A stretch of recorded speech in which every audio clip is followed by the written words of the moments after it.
In the first video in this series, I talked about subtle energies and how the concept of subtle energies was the center focus of what ISSSEEM, the International Society for the Study of Subtle Energies and Energy Medicine, was all about.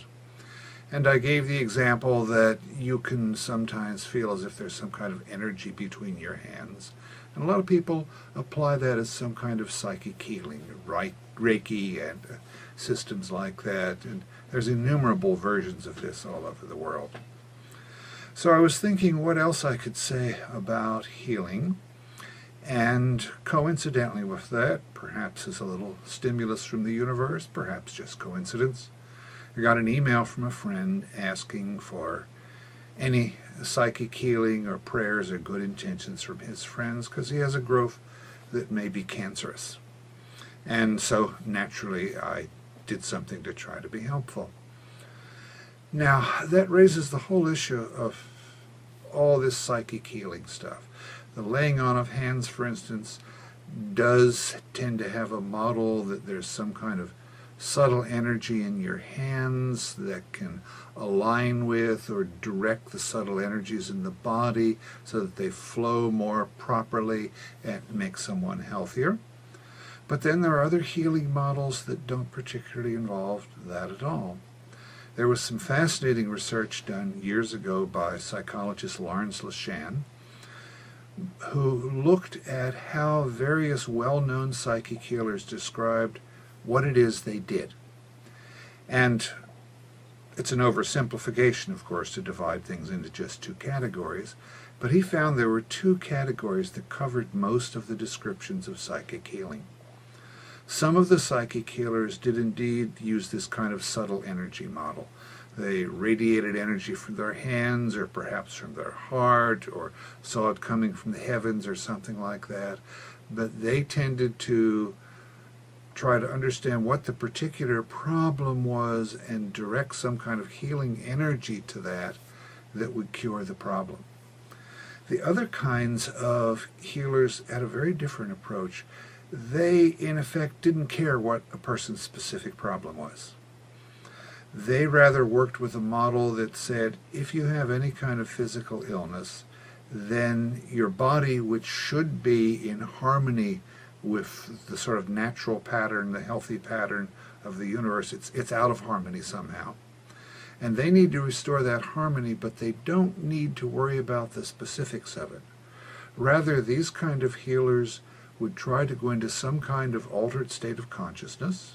It could last for a few seconds or longer, but some kind of altered state of consciousness where they felt deeply or experienced that they, the healer, and the patient, and the universe were one. And their feeling was that if you could experience that unity, it somehow retuned everybody's bodies to the template, the ideal pattern of functioning that the universe had given us in the first place, and that automatically took care of any particular physical illnesses. Now, Lashan didn't say anything about whether either of these was more effective. He worked with people who had a reputation as healers of some sort, but he didn't try to relate this to particular cases. I mentioned that the primary theme of the ISSSEEM conference was developing a evidence-based spirituality for the 21st century. And incidentally, in both of those earlier tapes, when I first mentioned ISSSEEM and spelled out what that meant, I left out the subtle part, which shows you why we like to say ISSSEEM or ISSSEEM rather than constantly have to say the International Society for the Study of Subtle Energies and Energy Medicine. At any rate, just because I'm the president doesn't mean I have to get everything right this year. At any rate, the question of how valid those two models of psychic healing are is a very interesting one on which we could gather evidence. We could compare, for instance, the healing outcomes of people who use the energy model versus the healing outcomes of people who use the retune to the cosmos model, see which one is more effective. Now, that might not tell us that one of these models is incorrect and the other one is incorrect. But with detailed research, what it might more likely show us is that one model may be more effective for some kinds of conditions, and the other model may be more effective for other kinds of conditions. Just speculating a little bit, for instance, there have been a lot of studies of psychic healing now. These are covered in one of the chapters of my End of Materialism book, and they've been reviewed by authorities like Dr. Larry Dossey in various places. And most of these studies show that psychic healing does have significant effects.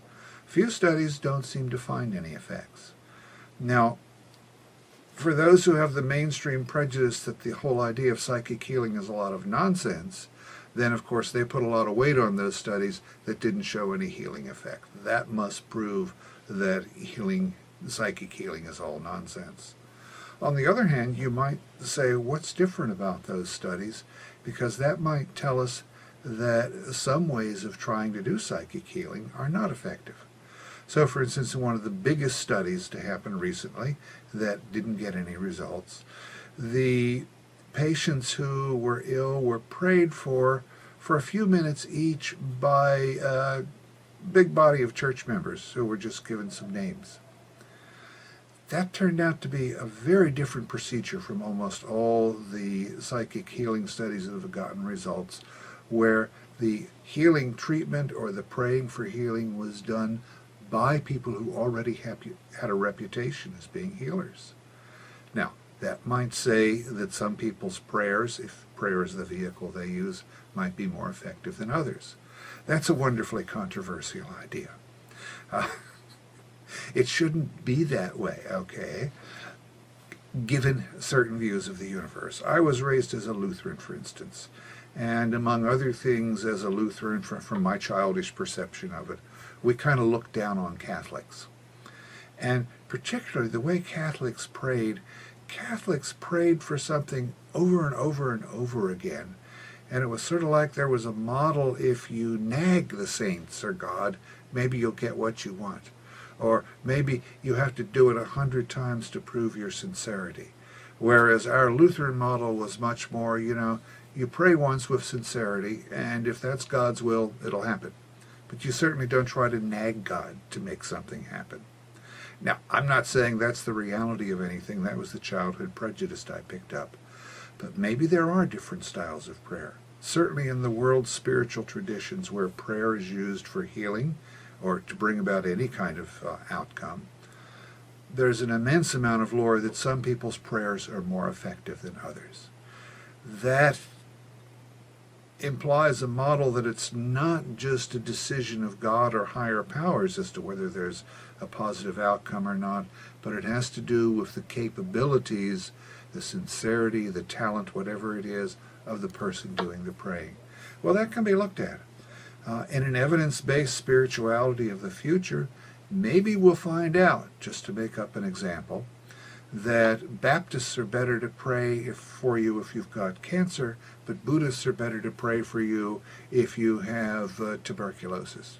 That's a silly example, but one of the possible outcomes of developing an evidence-based spirituality is that we do find out certain kinds of spiritual procedures done by certain kinds of people work more effectively than other kinds.